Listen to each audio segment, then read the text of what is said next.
We're going to call this the Gloria Show. If you like it, you could tune in.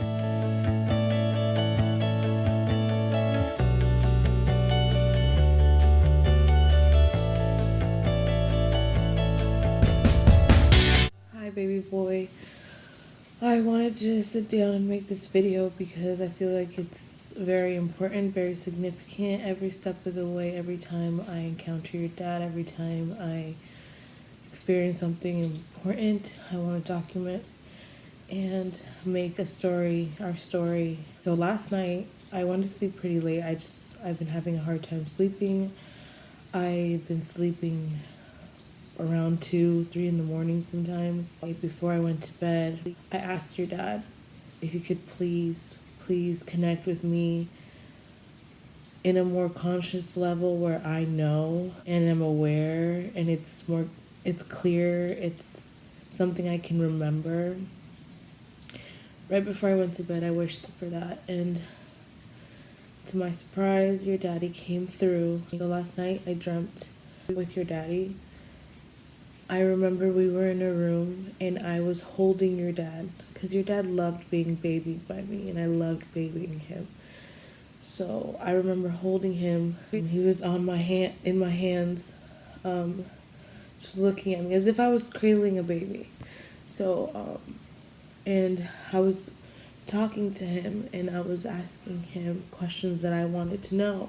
I was actually having a conversation with your dad, and it was things that I actually have been wanting to know.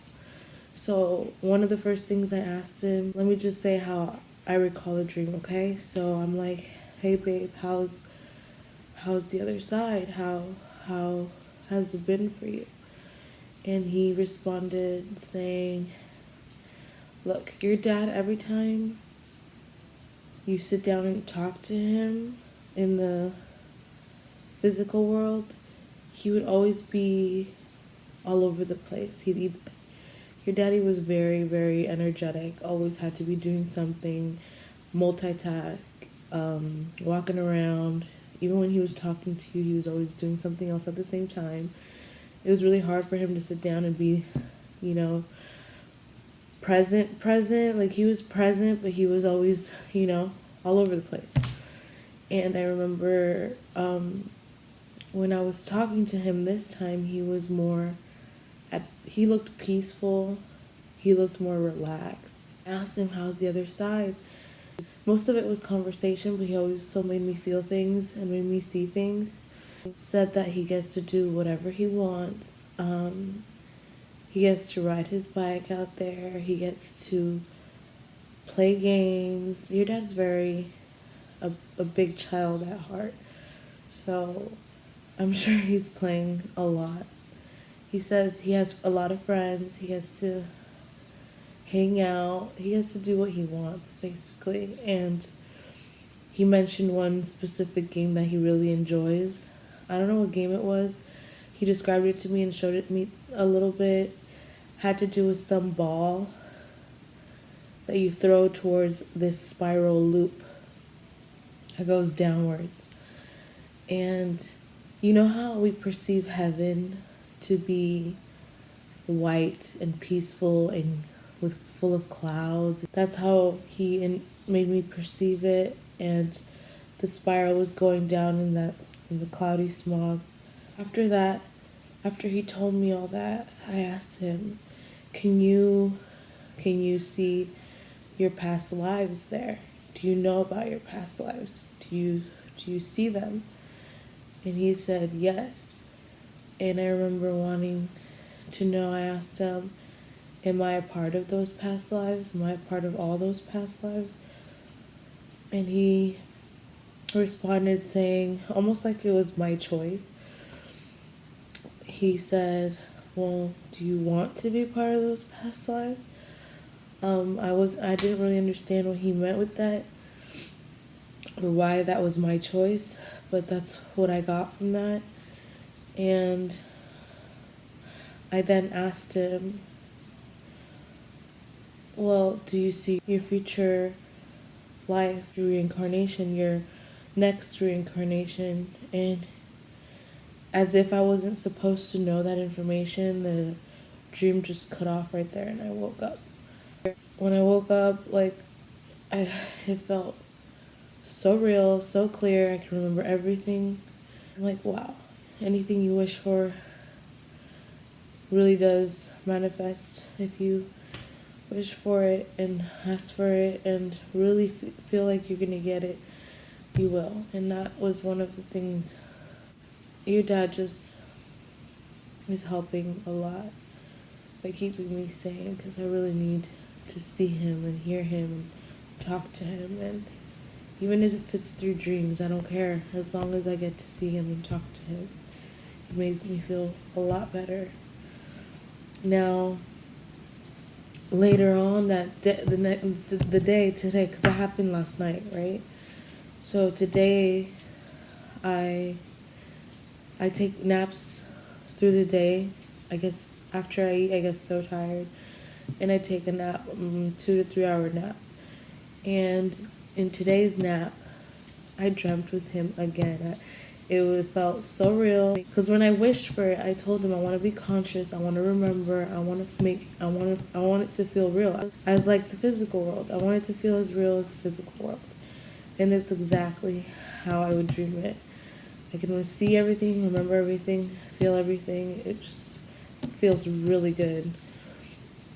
And during my nap, I dreamt with him again, and this time we were at our home, and we were celebrating, we were partying.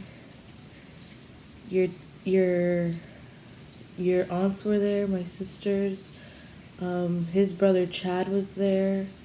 His dad was there. My cousin Ada was there. Ye was there. Like, we were all there. We were all partying. We were all having a good time. We were all drinking. We were all listening to music, Mexican music to be specific. And we were hanging out outside, and we were interacting with his dad.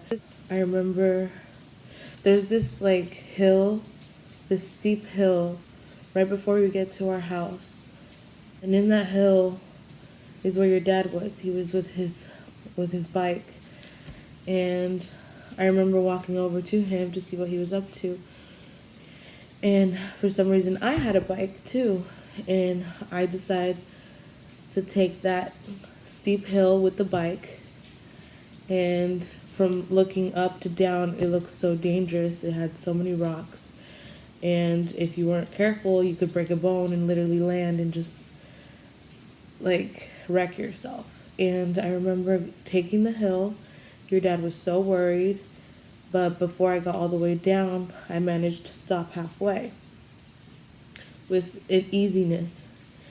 And I looked over at him, pretty much saying, see how scared you get when if I'm doing this, imagine how I feel when you're doing things.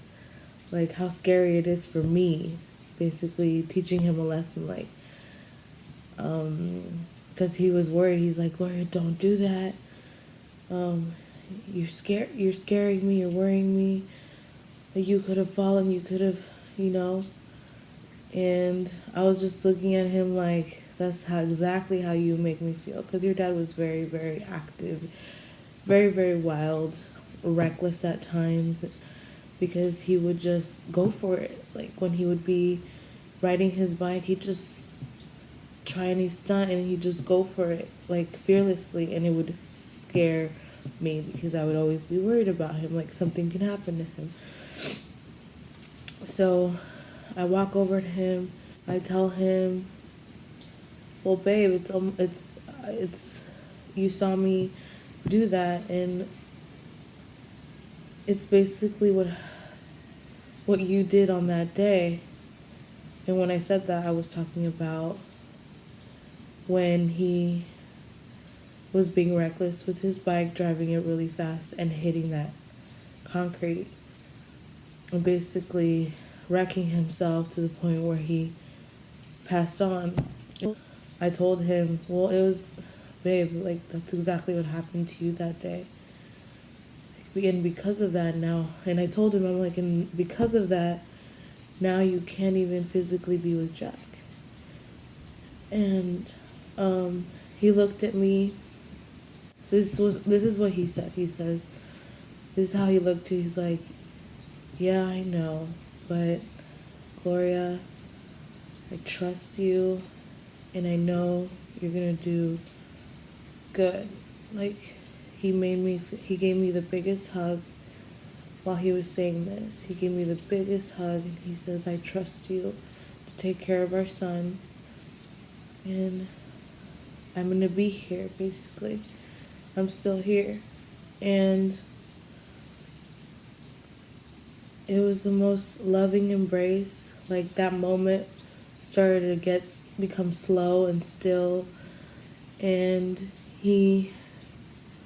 from that embrace, he looked down at me because your dad was tall. So he looked at me. I was looking up at him with such loving eyes. We were both so in love. We're still in love. And that moment, it was almost like frozen time, where we were staring at each other's eyes, and I could see your dad's face so clear, and it felt so good to be embraced by him in that moment. And just looking at each other so lovingly, it felt so good, Jack. It felt so good to feel your dad that way. And he had the biggest smile on his face, and just making me feel so much love from him, and I was just giving it right back. And it almost felt like the movies, because we started floating, almost like we were dancing together, embraced, looking at each other, and we just started floating, and it just felt so real, and I can never forget it, and I don't want to forget it. That's why I'm making this video, for you and for myself, to remind myself, and to remind and to show everybody that our loved ones try so hard to stay with us, and we need to be open enough to embrace everything and know it's real. Believe it's real, because it is real. And I just want to be able to look back at this and hear myself and just know, because my biggest wish is to have connection with your dad whenever I want, all the time, for our love to be so strong that it surpasses any reality, any realm, and to be so connected that we can raise you, Jack, together. So that's my goal, is to raise you with Daddy, and always know that Daddy's right there, because he's still right here. He's still with me. He's still with you. And you're almost here, baby boy. Today's the 5th of January. Your due date is the 12th. You could be coming this week, next week, this coming week, and it doesn't really matter when you come, as long as you come when you want to and when you're ready. And I'm ready for you, okay? Mommy's ready for you, and she's looking forward to you. And Daddy is too, because he's going to be there every step of the way, I know. So, I love you. I love you, Gloria. And we are going to live this life for Daddy. And make it the best we can, because we're going to see him, and we're going to talk, and we're going to share so much stories together. The things we did for him and the things we did with him is just going to be worth it. This life is worth it, okay? What's not to look forward to? Look at how cute young mommy looks right now. Aww.